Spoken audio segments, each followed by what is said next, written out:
Hello, I'm Becky Kitchen. I'm here with my husband and our darling dog Jack.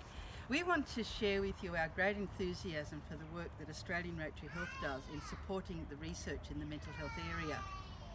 I'm Tony Jorm. I've been a mental health researcher for decades and I'm currently an emeritus professor at the University of Melbourne. And Betty and I want to tell you about some research that we did that wouldn't have been possible without the support of Australian Rotary Health. And this research has had a major global impact. Yes, so at the turn of the century, Tony and I developed the Mental Health First Aid Program. Now, this is a program for members of the public to teach them how to give initial help to someone who may be developing a mental health problem, such as becoming depressed, having high anxiety, maybe even losing touch with reality, or perhaps in a mental health crisis, such as feeling suicidal, having a panic attack, or maybe even having just witnessed or experienced a traumatic event.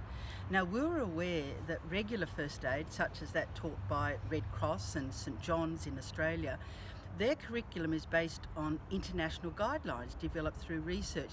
And we wanted the Mental Health First Aid Program to be an excellent program, and we thought we need funding to develop international mental health first aid guidelines.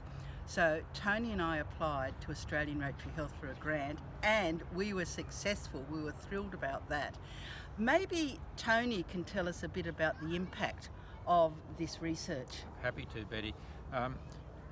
Mental health first aid training began in Australia in a small way, but now it's spread globally. It's available in over 24 other countries. In Australia, over 800,000 people have done a mental health first aid course, and globally over 4 million people have been trained. And everything they learn in these courses is informed by the guidelines that were supported by Australian Rotary Health research. We were so impressed with the work that Australian Rotary Health was doing, which was being really impressed with what Rotarians were doing, because they set up the organisation, they do all the fundraising for it. So Tony and I actually became Rotarian members because of our amazement of this organisation. I'm now a member of the Rotary Club of Flemington Kensington here in Melbourne. And I'm a member of the Rotary Club of Carlton. And also as a researcher, I'm a member of the Research Committee of Australian Rotary Health. So the role of this committee is to evaluate the quality of the applications that come in for Australian Rotary Health grants. And every year, Australian Rotary Health receives lots of applications, but only around 5% of them can be funded. Now, this is not because the other 95% aren't good applications, it's because there simply isn't enough money to support all the good work that needs to be done.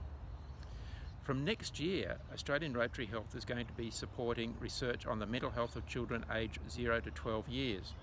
This is an important period of life where risk factors for mental health problems can have an early impact which has consequences throughout life.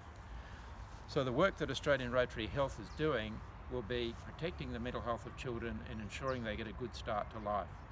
So we would really like to encourage Rotarians to support this amazing organisation. Australian Rotary Health is our Australian Rotary organisation, and they are doing amazing work. And making a practical difference.